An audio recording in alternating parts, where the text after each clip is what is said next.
नमस्कार, आपके साथ मैं नेहा आनंद लेकर हाजिर हूँ खबर 40। एक ऐसा बुलेटिन जहां एक ही जगह आपको मिलती हैं दिन भर की सारी खबरें, वो भी फटाफट। शुरुआत होगी कारोबार जगत की खबरों के साथ, फिर राजनीति। बुलेटिन के दूसरे हिस्से में होंगी राज्यों की बड़ी खबरें, स्पोर्ट्स एंटरटेनमेंट के तड़के के साथ दुनिया जहान का हाल। आइए शुरू करते हैं आज की खबर 40। मंगलवार का दिन बाजार के लिए मंगलमय साबित हुआ। विदेशी संकेतों के चलते बाजार की शुरुआत अच्छी हुई। सेंसेक्स की करीब 322 अंक और निफ्टी की 100 अंकों से ज्यादा तेजी के साथ आज शुरुआत हुई। दिग्गजों में खरीदारी के चलते बाजार में दिन भर हरियाली छाई रही। कारोबार के अंत में सेंसेक्स 397 अंक की बढ़त के साथ 52,770 के स्तर पर बंद हुआ, तो वहीं निफ्टी 120 अंकों की बढ़त लेकर 15,812 के स्तर पर बंद होने में कामयाब रहा। सेंसेक्स और निफ्टी को सपोर्ट देने में आज ICICI bank, HDFC, Axis bank, NTPC, Sun Pharma, Kotak bank, Grasim का बड़ा हाथ रहा। हालांकि HCL tech, doctor Reddy's, Maruti, tech Mahindra, HUL, Adani ports, Tata consumer, Tata chemicals ने बाजार पर आज दबाव बनाने का काम किया। बड़े शेयरों में खरीदारी के बीच निवेशकों की दिलचस्पी आज छोटे शेयरों में भी बरकरार रही। निफ्टी के स्मॉल कैप इंडेक्स में तकरीबन 1% का उछाल आया, तो मिड कैप इंडेक्स में 0.21% की मजबूती देखने को मिली। निफ्टी मीडिया, आईटी, एफएमसीजी को छोड़ दें तो बाकी सभी सेक्टर इंडेक्स मजबूती दिखाने में कामयाब रहे। फाइनेंशियल सेक्टर्स में तकरीबन 1.5%, जबकि निफ्टी बैंक में 1.35% का उछाल देखने को मिला। आईटी कंपनी माइंडट्री ने पहली तिमाही के नतीजे जारी कर दिए हैं। कंपनी को अप्रैल से जून तिमाही के दौरान 344 करोड़ रुपए का प्रॉफिट हुआ है। जनवरी से मार्च तिमाही में कंपनी का मुनाफा 317 करोड़ रुपए रहा है। माइंडट्री की आय सालाना आधार पर 20% बढ़कर 2,290 करोड़ रुपए रही। पहली तिमाही में कंपनी को $50 करोड़ का ऑर्डर मिला है। पहली तिमाही में एबिटा सपाट रहा, जबकि एबिटा मार्जिन 20.3% बढ़ा है। माइंडट्री के सीईओ और एमडी देबाशीष चटर्जी ने कहा है कि पहली तिमाही के नतीजों के आधार पर एफआई 2021-22 में शुरुआत अच्छी रही है। कंपनी ने बताया कि उसने चालू वित्त वर्ष की पहली तिमाही में 3,442 नए एम्प्लॉयज को नौकरी दी है। कोरोना वैक्सीन की किल्लत के बीच में कुछ राहत की खबर है। रूस की वैक्सीन स्पुतनिक वी का प्रोडक्शन अब सीरम इंस्टीट्यूट ऑफ इंडिया भी करेगी। आज रशियन डायरेक्ट इन्वेस्टमेंट फंड और सीरम इंस्टीट्यूट के बीच में इसे लेकर समझौता हुआ। इसी साल सितंबर में सीरम इंस्टीट्यूट ऑफ इंडिया में स्पुतनिक का प्रोडक्शन शुरू होगा। दोनों पक्षों के बीच हर साल 30 करोड़ वैक्सीन की डोज बनाने का करार हुआ है। सीरम इंस्टीट्यूट के अलावा आरडीआईएफ ने भारत में Grand Pharma, Hetero Biopharma, Panacea Biotech, Stelis Biopharma और मोरपेन के साथ स्पुतनिक वैक्सीन के निर्माण को लेकर समझौता कर लिया है। आपको बता दें कि सीरम इंस्टीट्यूट इस वक्त भारत में वैक्सीन का सबसे बड़ा निर्माता है। योग गुरु स्वामी रामदेव ने आज पतंजलि ग्रुप की 2025 तक के विस्तार योजना को सामने रखा। इस मौके पर स्वामी रामदेव ने कहा कि पतंजलि ब्रांड नहीं, आंदोलन है। उन्होंने दावा किया कि उनकी कंपनी ने 5 साल में 5 लाख लोगों को रोजगार दिया है और आने वाले 5 सालों में 5 लाख लोगों को रोजगार देंगे। पतंजलि की आगे की भूमिका बताते हुए स्वामी रामदेव ने कहा कि उनका फोकस रिसर्च, हेल्थ और एजुकेशन पर है। साथ ही अब एग्रीकल्चर पर भी फोकस बढ़ाना है। स्वामी रामदेव ने यह भी कहा कि 2025 तक यूनिलीवर को भी पछाड़कर दुनिया का एक बहुत बड़ा आंदोलन बनने वाला है। पीएनबी हाउसिंग केस में दखल को लेकर मार्केट रेगुलेटर सेबी ने कहा है कि उसने ऐसा शेयर होल्डर्स की भलाई के लिए किया है। सेबी के मुताबिक मामले में दखल जरूरी था क्योंकि कंपनी का कंट्रोल ट्रांसफर हो रहा था। प्रेफरेंशियल प्राइस से ओपन ऑफर रेट पर भी असर होगा। सेबी का कहना है कि आर्टिकल ऑफ एसोसिएशन अहम है और उसे दरकिनार नहीं कर सकते। सेबी ने यह भी कहा है कि उसके पास कंपनीज एक्ट के तहत दखल का अधिकार है। सैट में अभी सेबी की दलील जारी रहेगी। अब शुक्रवार को मामले की सुनवाई होगी।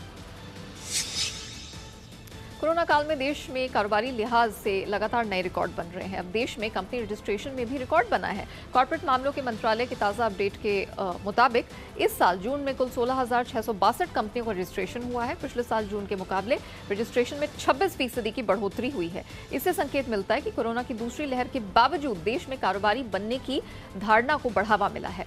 डेटा के मुताबिक जून में बिजनेस सर्विसेज सेगमेंट में सबसे ज्यादा 29% कंपनियों का रजिस्ट्रेशन हुआ है। उसके बाद 20% भागीदारी के साथ मैन्युफैक्चरिंग सेगमेंट का नंबर है। कंपनी रजिस्ट्रेशन में महाराष्ट्र टॉप पर रहा, जबकि दूसरे नंबर पर उत्तर प्रदेश रहा। कोविड की दूसरी लहर का इकोनॉमी पर कितना असर पड़ा है, इसका अंदाजा ऑटो डेबिट के फेल हुए ट्रांजैक्शन से लगाया जा सकता है। सभी बैंकों के डेटा के अध्ययन के बाद नेशनल पेमेंट कॉर्पोरेशन ने बताया कि जून में ऑटो डेबिट के करीब 37% ट्रांजैक्शंस बाउंस हुए हैं। एनपीसीआई के मुताबिक नेशनल ऑटोमेटेड क्लियरिंग हाउस के जरिए 8 करोड़ 70 लाख ऑटो डेबिट की रिक्वेस्ट प्रोसेस हुई, लेकिन 37% यानी कि 3 करोड़ 20 लाख ट्रांजैक्शन खाते में पर्याप्त बैलेंस नहीं होने की वजह से फेल हो गए। मई में आंकड़ा 36%, तो अप्रैल में 34% auto debit transaction transactions fail हुए थे। ऑटो डेबिट ट्रांजैक्शन के फेलियर के आंकड़े इकोनॉमी में स्ट्रेस का संकेत दे रहे हैं। सरकार ने 5 मेडिकल डिवाइसेस की कीमतों पर ट्रेड मार्जिन तय कर दिया है। इनमें pulse oximeter, BP machine, nebuliser, digital thermometer और ग्लूकोमीटर शामिल है। नियमों के मुताबिक प्रोडक्ट की एमआरपी में 70% से ज्यादा ट्रेड मार्जिन नहीं लिया जा सकेगा। नए ट्रेड मार्जिन के साथ प्रोडक्ट की रिवाइज दरें 20 जुलाई से लागू मानी जाएंगी। ट्रेड मार्जिन नियम का पालन न करने पर ओवरचार्ज रकम पर 15% ब्याज वसूलने का प्रावधान है।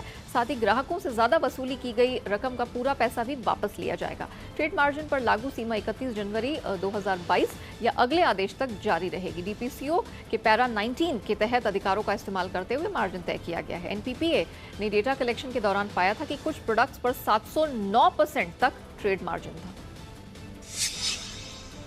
महाराष्ट्र सरकार ने ई व्हीकल पॉलिसी के लिए ड्राफ्ट गाइडलाइंस जारी कर दी। इसके मुताबिक शुरुआत के 1 लाख इलेक्ट्रिक 2 व्हीलर्स पर 10,000 रुपए का इंसेंटिव देने का प्लान है। इसी तरह शुरुआत के 15,000 इलेक्ट्रिक 3 व्हीलर्स पर 30,000 रुपए तक का इंसेंटिव मिलेगा। इसी तरह 10,000 इलेक्ट्रिक कारों पर 1.5 लाख रुपए तक का इंसेंटिव देने का प्लान है। 1,000 इलेक्ट्रिक बसों पर अधिकतम 20 लाख रुपए का इंसेंटिव प्लान है। ड्राफ्ट पॉलिसी के तहत इंसेंटिव का लाभ सरकारी उपक्रमों की बसों के लिए होगा। सरकार ने 2025 तक सरकारी बसों के बेड़े में 25% इलेक्ट्रिक बसें जोड़ने का लक्ष्य रखा है। महाराष्ट्र सरकार ने राज्य की बैटरी मैन्युफैक्चरिंग में नंबर 1 बनाने का लक्ष्य भी रखा है। प्रधानमंत्री नरेंद्र मोदी ने आज पूर्वोत्तर के मुख्यमंत्रियों के साथ कोरोना पर समीक्षा बैठक की। पीएम ने कोरोना के खतरे को समझाते हुए कहा कि हमें पहले से ज्यादा सतर्क रहने की जरूरत है। उन्होंने कहा कि माइक्रो कंटेनमेंट जोन बनाएं, जिससे जिम्मेदारी भी तय होगी। साथ ही पीएम मोदी ने यह भी कहा कि ये वायरस बहरूपिया है, इसके म्यूटेंट से हमें सावधान रहना होगा, इसकी रोकथाम और इलाज पर फोकस करना है। वही टेस्टिंग, ट्रैकिंग और ट्रीटमेंट, इसकी जो हमारी रणनीति है, जो हमारा इंफ्रास्ट्रक्चर है, वो अगर बेहतर होगा तो ज्यादा से ज्यादा जीवन बचाने में हम सफल रहेंगे। ये पूरी दुनिया के अनुभवों से प्रमाणित हो चुका है और इसलिए हमें हर नागरिक को कोरोना बचाव के लिए बने नियमों का पालन करने के लिए निरंतर प्रोत्साहित करते रहना होगा। प्रधानमंत्री नरेंद्र मोदी अब 16 जुलाई को तमिलनाडु, आंध्र प्रदेश, कर्नाटक, ओडिशा, महाराष्ट्र और केरल के मुख्यमंत्रियों के साथ कोविड-19 की स्थिति पर चर्चा करेंगे। जिन 6 राज्यों के मुख्यमंत्रियों के साथ पीएम मोदी बैठक करने वाले हैं, उनमें 2 राज्य ऐसे हैं जहां कोरोना वायरस के नए मामले चिंता का विषय बने हुए हैं। सबसे ज्यादा चिंता महाराष्ट्र को लेकर है, क्योंकि यहां पर कोरोना वायरस के मामलों में गिरावट एक स्तर पर आकर थम सी गई है। वहीं केरल की बात करें तो वहां पिछले 11 दिनों में कोरोना वायरस के 1,28,000 से अधिक नए मामले दर्ज किए गए हैं। केरल के सबसे ज्यादा प्रभावित जिलों में मल्लापुरम, कोट्टायम, कासरगोड, कोझिकोड और थिसूर शामिल हैं, जहां पर कोरोना वायरस के मरीज तेजी से बढ़ रहे हैं।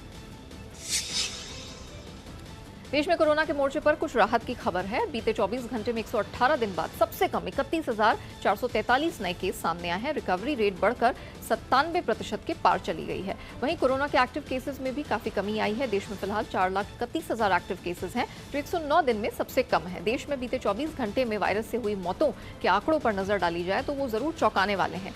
बीते एक दिन में 2,000 से ज्यादा लोगों की मौत दर्ज हुई है। वायरस से मौतों के आंकड़े में हुई बढ़ोतरी के पिछले मध्य प्रदेश में बैकलॉग के आंकड़े जुड़ने के बाद एक दिन में 2020 मौतें दर्ज की गई हैं। वहीं कोरोना की रोकथाम के लिए चलाए जा रहे वैक्सीनेशन अभियान के तहत अब तक देश भर में कुल 38 करोड़ के पार डोजेस दिए जा चुके हैं। भले ही देश में कोरोना के नए केसेस में कुछ गिरावट देखी जा रही है, लेकिन कोरोना की तीसरी लहर के बड़े खतरे के बीच पर्यटन स्थलों को खोले जाने पर आईएमए ने चिंता व्यक्त की है। आईएमए के विशेषज्ञों ने चेतावनी दी है कि अगर लापरवाही की गई तो कोरोना फिर से कहर बरपा सकता है। आईएमए ने केंद्र और राज्य सरकारों से कम 3 महीने के लिए कोरोना गाइडलाइंस को सख्ती से लागू करने की अपील की है। केंद्र और राज्य सरकारों को भेजी गई चिट्ठी में आईएमए ने कहा है कि पर्यटक, तीर्थयात्रा, धार्मिक उत्साह सभी की जरूरत है, लेकिन कुछ और महीनों तक इंतजार कर सकते हैं। साथ ही उत्तराखंड की इंडियन मेडिकल एसोसिएशन शाखा ने मुख्यमंत्री पुष्कर सिंह धामी से कांवड़ यात्रा पर रोक लगाने की मांग रखी है। डब्ल्यूएचओ ने डेल्टा वेरिएंट पर एक बार फिर दुनिया भर के देशों को आगाह किया है। डब्ल्यूएचओ प्रमुख ने चेतावनी देते हुए कहा है कि डेल्टा वेरिएंट दुनिया भर में तेजी से फैल रहा है। अब तक 104 देशों में ये पैर पसार चुका है। डब्ल्यूएचओ के अनुसार 8 हफ्ते बाद डेल्टा वेरिएंट के मामलों में एकाएक से उछाल देखने को मिला है, जो एक बार फिर विनाशकारी साबित हो सकता है। वर्ल्ड हेल्थ ऑर्गेनाइजेशन ने वैक्सीनेशन पर जोर दिया है और ज्यादा से ज्यादा वैक्सीनेशन की अपील की है। वैक्सीनेशन फिलहाल एकमात्र हथियार के रूप में नजर आ रहा है। साथ ही WHO प्रमुख ने कहा है कि हम 2 ट्रैक पर चल रही महामारी के बीच हैं। जिन जगहों पर ज्यादा वैक्सीनेशन हुआ है वहां पर भी डेल्टा वेरिएंट फैल रहा है। उन्होंने कहा कि खासतौर पर यह वेरिएंट उन लोगों को संक्रमित कर रहा है जो वैक्सीनेट नहीं हुए हैं। इस वजह से स्वास्थ्य सिस्टम पर दबाव बढ़ रहा है। पंजाब में अगले साल होने वाले विधानसभा चुनाव से पहले मुख्यमंत्री कैप्टन अमरिंदर सिंह और नवजोत सिंह सिद्धू के रिश्तों में जमी बर्फ पिघलने का नाम ही नहीं ले रही। इस बीच सिद्धू के बयान ने पंजाब का सियासी पारा चढ़ा दिया है। सिद्धू ने कहा है कि हमारे विपक्षी आपने हमेशा पंजाब के लिए मेरे विजन और काम को पहचाना है। सिद्धू ने यह बयान सोशल मीडिया पर आम आदमी पार्टी के सांसद और पंजाब प्रमुख भगवंत मान को जवाब देते हुए आम आदमी पार्टी की तारीफ कर दी। नवजोत सिंह सिद्धू ने यह पोस्ट भगवंत मान के उस सवाल पर लिखा जिसमें भगवंत मान ने पूछा था कि सिद्धू थर्मल प्लांट द्वारा कांग्रेस को चंदा दिए जाने के मुद्दे पर चुप क्यों हैं। केंद्र सरकार ने मंत्रिमंडल की शक्तिशाली समितियों का पुनर्गठन किया है, जिसके तहत केंद्रीय मंत्री स्मृति ईरानी, भूपेंद्र यादव, मनसुख मंडाविया और सर्बानंद सोनोवाल को प्रधानमंत्री की अध्यक्षता वाली राजनीतिक मसलों की महत्वपूर्ण मंत्रिमंडल समिति का सदस्य बनाया गया है। वहीं रक्षा मंत्री राजनाथ सिंह की अध्यक्षता वाली संसदीय मामलों की मंत्रिमंडल समिति में केंद्रीय मंत्री वीरेंद्र कुमार, किरण रिजिजू और अनुराग ठाकुर को शामिल किया गया है। वहीं केंद्रीय मंत्री नारायण राणे, ज्योतिरादित्य सिंधिया और अश्विनी वैष्णव को प्रधानमंत्री की अध्यक्षता वाली निवेश एवं विकास संबंधी मंत्रिमंडल समिति में नए सदस्यों के रूप में शामिल किया गया है। प्रधानमंत्री नरेंद्र मोदी 15 जुलाई को अपने संसदीय क्षेत्र वाराणसी का दौरा करेंगे। यहां पर पीएम 1500 करोड़ से ज्यादा की सौगात देने वाले हैं। पीएम मोदी के दौरे से पहले आज यूपी के सीएम योगी आदित्यनाथ ने वाराणसी पहुंचकर खुद व्यवस्थाओं का जायजा लिया। सीएम योगी विश्वनाथ मंदिर और अन्नपूर्णा मंदिर भी पहुंचे और दर्शन पूजन किया। हालांकि पीएम मोदी के प्रोटोकॉल में विश्वनाथ मंदिर जाने का कार्यक्रम फिलहाल नहीं है। आपको बता दें कि वाराणसी दौरे के लिए पीएम नरेंद्र मोदी का फाइनल कार्यक्रम जारी हो गया है। पीएम 15 जुलाई को सुबह 11 बजे BHU IIT K techno ground में परियोजनाओं का उद्घाटन और शिलान्यास करेंगे। बीएचयू ग्राउंड पर ही पीएम का आधिकारिक तौर पर स्वागत किया जाएगा। दोपहर 12:20 पर पीएम रुद्राक्ष अंतर्राष्ट्रीय कन्वेंशन सेंटर का उद्घाटन करेंगे। चुनावी रणनीतिकार प्रशांत किशोर ने आज कांग्रेस नेता राहुल गांधी से उनके आवास पर मुलाकात की। सूत्रों के मुताबिक बैठक में प्रियंका गांधी वाड्रा, केसी वेणुगोपाल और पंजाब के प्रभारी हरीश रावत भी मौजूद थे। अटकलें लगाई जा रही हैं कि राहुल गांधी और प्रशांत किशोर के साथ बैठक में पंजाब को लेकर भी चर्चा हुई है। वहीं पिछले महीने प्रशांत किशोर ने 3 बार एनसीपी अध्यक्ष शरद पवार से मुलाकात की थी। पवार के साथ इन बैठकों ने विपक्षी दलों के बीजेपी के खिलाफ तीसरा मोर्चा बनाने के लिए एक साथ आने की अटकलों को हवा दे दी थी। बता दें कि प्रशांत किशोर पश्चिम बंगाल विधानसभा चुनाव में तृणमूल कांग्रेस की और तमिलनाडु में डीएमके गठबंधन की जीत में अहम भूमिका निभा चुके हैं। लद्दाख के डेमचोक में चीनी सैनिकों की घुसपैठ की खबर सामने आई है। तिब्बती धर्मगुरु दलाई लामा के जन्मदिन 6 जुलाई को चीन के सैनिकों ने लद्दाख के डेमचोक में घुसपैठ की थी। चीन के सैनिकों ने ऐसा दलाई लामा के जन्मदिन के जश्न के विरोध में किया। बताया जा रहा है कि चीन के सैनिक और वहां के लोग गाड़ियों में आए और उन्होंने दलाई लामा के विरोध में बैनर दिखाए।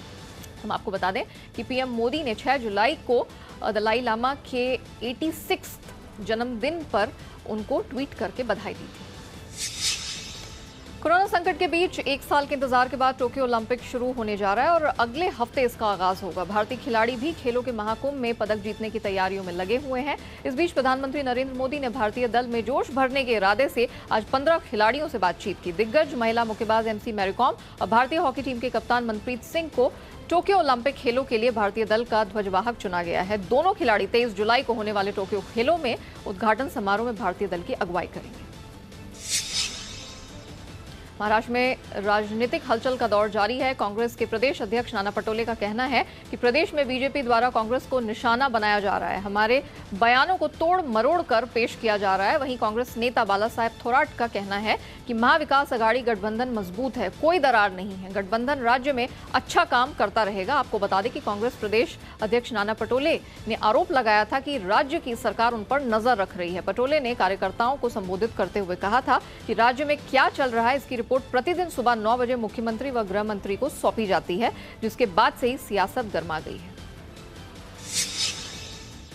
समाजवादी पार्टी के सांसद आजम खान को 2.5 महीने बाद आज अस्पताल से छुट्टी मिल गई है। आपको बता दें कि 30 अप्रैल को आजम खान की कोविड रिपोर्ट पॉजिटिव आई थी, जिसके बाद 1 मई को उन्हें लखनऊ के मेदांता हॉस्पिटल में भर्ती कराया गया था। करीब 2.5 महीने चले इलाज के बाद आज आजम खान को छुट्टी मिल गई है। वहीं आजम खान की पत्नी का कहना है कि वो अभी ठीक नहीं है, तो उन्हें जेल क्यों भेजा जा रहा है। आजम खान फरवरी 2020 से सीतापुर जेल में बंद हैं। उन पर रामपुर में अवैध जमीन कब्जाने और फर्जी प्रमाण पत्र बनाने जैसे कई आरोप लगे हैं।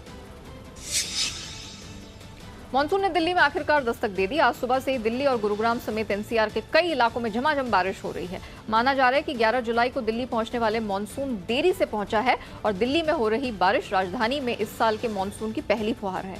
दिल्ली में मॉनसून अपने साथ केवल बारिश ही नहीं बल्कि मुसीबतें भी लेकर आता है। इस बार भी कुछ ऐसा ही हुआ है। महज 2 घंटे की बारिश हुई है और कई सड़कों पर जल जमाव की समस्या सामने आने लगी है।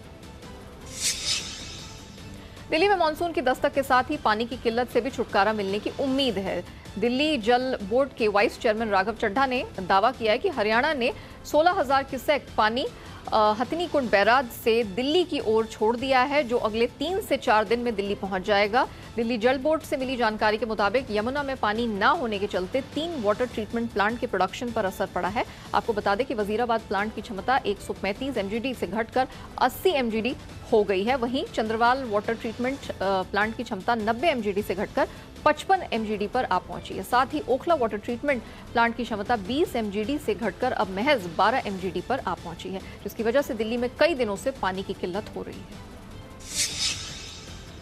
आमिर खान अपनी फिल्म लाल सिंह चड्ढा की शूटिंग में व्यस्त हैं। वे इसे क्रिसमस पर रिलीज करना चाहते हैं, इसलिए वे इस समय लद्दाख में शूटिंग कर रहे हैं। हालांकि फिल्म की टीम विवादों से घिर गई है। दरअसल लद्दाख के वाखा गांव से एक वीडियो सामने आया है जिसमें वहां फैले हुए कचरे को दिखाया गया है। ये वही जगह है जहां पिछले दिनों लाल सिंह चड्ढा की टीम ने शूटिंग की थी और वहां से जाने के पहले कचरे का प्रॉपर ट्रीटमेंट नहीं किया गया।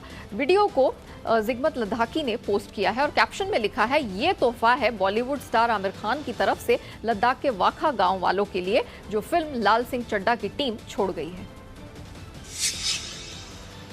कृति सेनन जल्द ही ओटीटी पर रिलीज होने जा रही फिल्म मिमी में सैरोगेट मदर की भूमिका निभाती नजर आने वाली है।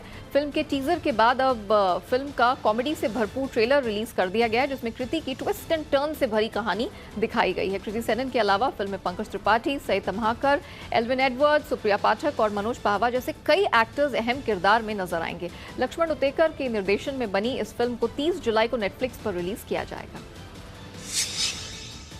मशहूर अभिनेता नसीरुद्दीन शाह ने दिलीप कुमार को ऐसा कलाकार बताया है जिन्होंने हिंदी सिनेमा के लिए कुछ नहीं किया। ये बात नसीरुद्दीन शाह ने अपने एक लेख के जरिए कही है। उन्होंने दिलीप कुमार के इंतकाल के बाद अंग्रेजी अखबार इंडियन एक्सप्रेस के लिए एक लेख लिखा है। इस लेख में उन्होंने दिलीप कुमार को एक बेहतरीन कलाकार तो बताया है, लेकिन साथ में उन्होंने ये भी कहा कि उन्होंने हिंदी सिनेमा और नए कलाकारों के लिए कुछ नहीं किया।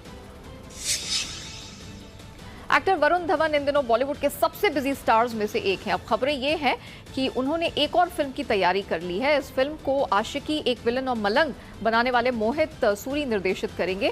ये एक्शन फिल्म होगी जिसे मोहित सूरी एक विलन रिटर्न्स के बाद बनाएंगे। वर्क फ्रंट की बात करें तो वरुण धवन ने हाल ही में भेड़िया की शूटिंग खत्म की है। इसके बाद वो राज मेहता की जुग जुग जियो में लग जाएंगे। एक्टर शाहिद कपूर ने अपने वेब शो की तैयारी पूरी कर ली है। खबरें हैं कि अगले 40 दिन तक नॉन स्टॉप वो शूटिंग करेंगे। ये शूटिंग मुंबई में ही की जाएगी। इस सीरीज को फैमिली मैन बनाने वाले राज और डीके डायरेक्ट कर रहे हैं। फिल्म में साउथ की स्टार राशि खन्ना भी खास किरदार में नजर आएंगी। हाल ही में शाहिद ने अपनी फिल्म जर्सी की शूटिंग खत्म की है। इसके अलावा शाहिद कई प्रोजेक्ट्स पर काम कर रहे हैं। वेस्टइंडीज के क्रिस गेल ने क्रिकेट में एक और बड़ा रिकॉर्ड कायम कर दिया है। वे टी20 फॉर्मेट में 14,000 रन बनाने वाले दुनिया के पहले खिलाड़ी बन गए हैं। गेल ने यह रिकॉर्ड अलग अंदाज में छक्का लगाकर बनाया। ये उपलब्धि उन्होंने ऑस्ट्रेलिया के खिलाफ ग्रॉस आइलैंड में खेले जा रहे तीसरे टी20 में हासिल की। आपको बता दें कि सबसे ज्यादा टी20 रन की लिस्ट में टॉप 5 में विराट कोहली अकेले भारतीय हैं। कोहली अब तक 310 टी20 में 9,922 रन के साथ 5वें नंबर पर काबिज हैं। भारत और श्रीलंका के बीच 18 जुलाई से 3 वनडे और इतने ही मैच की टी20 सीरीज खेली जानी है। पहले ये सीरीज 13 जुलाई से होनी थी, जो कोरोना के कारण रीशेड्यूल हो गई। अब सभी मैचों का समय भी बदल दिया गया है। श्रीलंका क्रिकेट बोर्ड ने सभी मैचों का समय बढ़ा दिया है। भारत और श्रीलंका के बीच 3 वनडे 18, 20 और 23 जुलाई को खेले जाएंगे। इसके बाद दोनों टीमें 25, 27 और 29 जुलाई को 3 मैचों की टी20 सीरीज खेलेगी। सभी मैच कोलंबो के प्रेमदासा स्टेडियम में होंगे। पूर्व क्रिकेटर यशपाल शर्मा का 66 साल की उम्र में निधन हो गया। उनका निधन हार्ट अटैक से हुआ।